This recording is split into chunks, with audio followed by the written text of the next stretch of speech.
Hey everybody, thanks for tuning in to another Sacred Mountain Battle Report. I'm doing a hobby time update. In the end of 2022, I finished almost all of my miniatures. In fact, I finished every miniature I owned. And so I have a new computer and some new programs, and I wanted to go through and highlight all the work that I've done over the years with my wargaming hobby.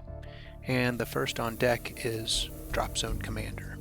Dropzone Commander is a 10mm game that was originally put out by Hawk Wargames, maybe back in the mid-2000 teens, by a single guy by the name of Dave Lewis.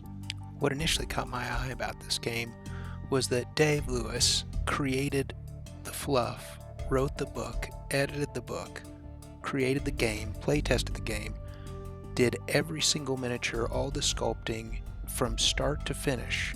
This guy did the whole game by himself. And it was a Beast of War, I think, interview that I first heard about him, then was able to meet him at a LVO several years ago when he was still the commander of his own ship, and ended up selling out, I guess, to TT Combat, which is a smaller game producer.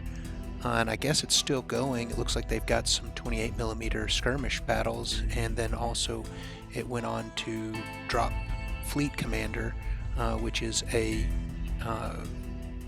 space combat game zoomed out from Dropzone. Then Dropzone zoomed in a little bit more, than presumably, I guess maybe they're putting in a 28mm skirmish game as well.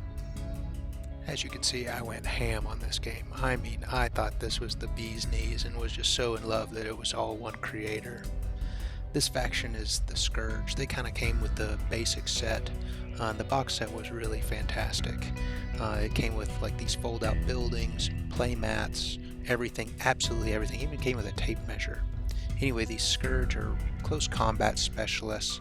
And the way Dropzone Commander works is that they're kind of like Russian nesting dolls.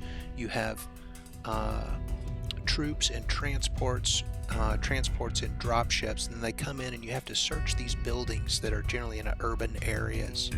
And there's also fighters and big mechs and things like that. And each faction kind of has its own. Those are some Scourge fighters, the fast movers that'll come in and swoop over the battlefield.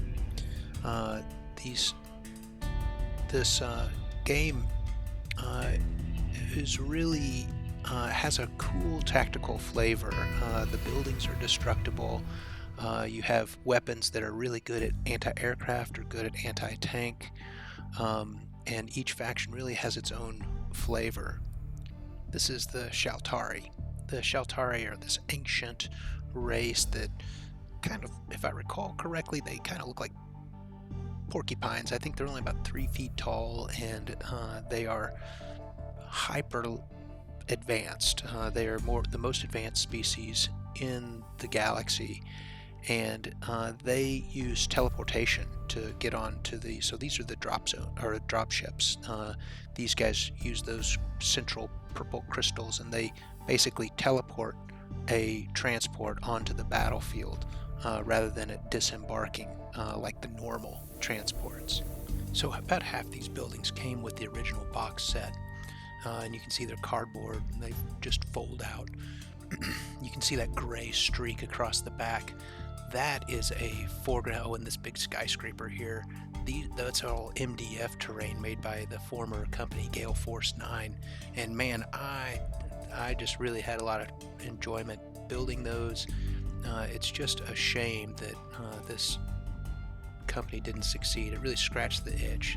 That's the monorail that Hawk Wargames designed a whole scenario around getting on this monorail, extracting information from a moving monorail. It was like moving during gameplay. It would advance every turn. You can see the monorail station right here. I'm going to try to get a close-up. And this was bespoke Gale Force 9 MDF stuff for Hawk Wargames. This is the United Colonies of Man. They're like the Earthlings that stayed around after the first contact with all these aliens, and they'd kind of expanded in the background, those white guys, those are the PHR, the Post-Human Republic, and they left Earth and then kind of became cybernetically augmented, only to return much later with better technology. Also in the United Colonies of Man, you see these Raven gunships. They kind of basically attack helicopters. I think they're also transports that you can directly drop out of.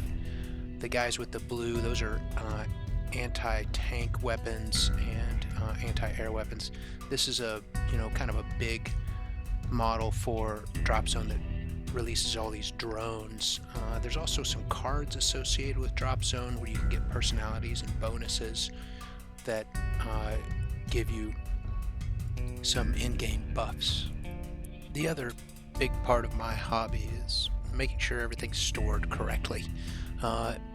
And so what I've done and what I'm going to do on these videos is I'm going to show you exactly how I store everything and put everything finally put together, because I like everything put away. So when you come over to my house, you may see some displayed miniatures, but the majority of everything, including terrain, the games themselves, all put away, and so I can have company, and the pile of shame isn't really intrusive.